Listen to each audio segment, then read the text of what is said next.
కొత్త సంవత్సరంలో కొత్త ఆశలతో సంతోషంగా అడుగులు పెడతాం అనుకుంటే కూటమి ప్రభుత్వం ఏపీ ప్రజల మోసంతోని మొదలు పెట్టించిందని వైసీపీ ఎమ్మెల్సీ వరద కళ్యాణి పేర్కొన్నారు. విశాఖలో వైసీపీ కార్యాలయంలో జరిగిన ప్రెస్ మీట్లో ఆమె మాట్లాడారు. ఈ 7 నెలల్లోని కూటమి ప్రభుత్వం పాలన చూస్తే ఏపీ ప్రజలను ఏడిపించే విధంగా ఉందని అన్నారు.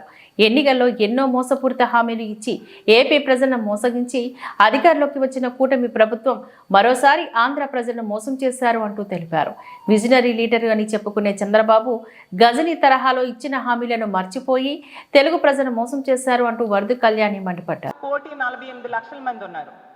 ఒక్క సిలిండర్ మొత్తం ఈ 1,48,00,000 మందికి ఇవ్వడానికి కూడా ఈ 895 కోట్లు సరిపోని పరిస్థితి.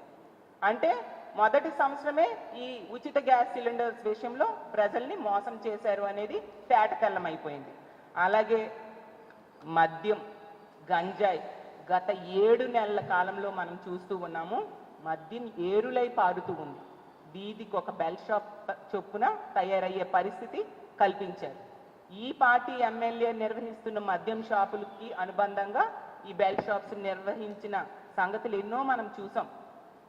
ఈవెన్ హోమ్ మినిస్టర్ సొంత నియోజకవర్గంలో బెల్ షాప్స్కి వేలం వేశారంటే ఎంత దారుణంగా బెల్ షాప్స్ ఉన్నాయో అర్థం చేసుకోవచ్చు.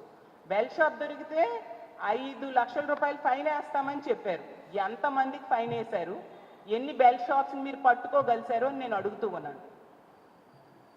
అలాగే తీసుకుంటే జగన్మోహన్ రెడ్డి గారి టైంలో ప్రభుత్వ పాఠశాలలు చాలా కలర్ఫుల్గా తయారు చేశారు. నాడు నేడు ద్వారా విద్యకి చాలా ఇంపార్టెన్స్ ఇచ్చారు జగనన్న తన ముఖ్యమంత్రిగా ఉన్న 5 సంవత్సరాలు కూడా. ఇప్పుడు తీసుకుంటే వైన్ షాప్స్ చాలా కలర్ఫుల్గా ఈ కూటమి ప్రభుత్వం గత 7 నెలలుగా తయారు చేసిన పరిస్థితి మనం చూసాం. జగనన్న విద్యాంధ్రప్రదేశ్గా ఈ ఆంధ్రప్రదేశ్ రాష్ట్రాన్ని తయారు చేస్తే ఈ కూటమి ప్రభుత్వం మధ్యాంధ్రప్రదేశ్గా చేస్తూ ఉన్న పరిస్థితి మనకు క్లియర్గా కనిపిస్తుంది. ఎందుకంటే 77 రోజుల్లో ఈ కొత్త లిక్కర్ పాలసీ వచ్చి 77 రోజులు అయింది. 77 రోజుల్లో 66,000 కోట్ల మద్యాన్ని తాగించారు.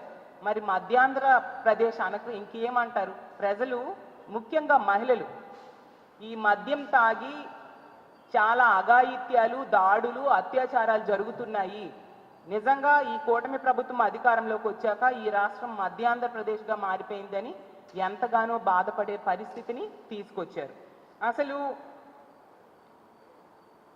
ఈ రాష్ట్రాన్ని, పేద ప్రజల జీవితాల్ని ఏం చేద్దాం అనుకుంటున్నారు మీరు అని చెప్పాల్సిందిగా అడుగుతూ ఉన్నాను. తీసుకుంటే 28,40,000 కేసులు బీర్ల అమ్మకాలు జరిగాయి. అలాగే 87,82,000 కేసుల లిక్కర్ అమ్మకాలు జరిగాయి.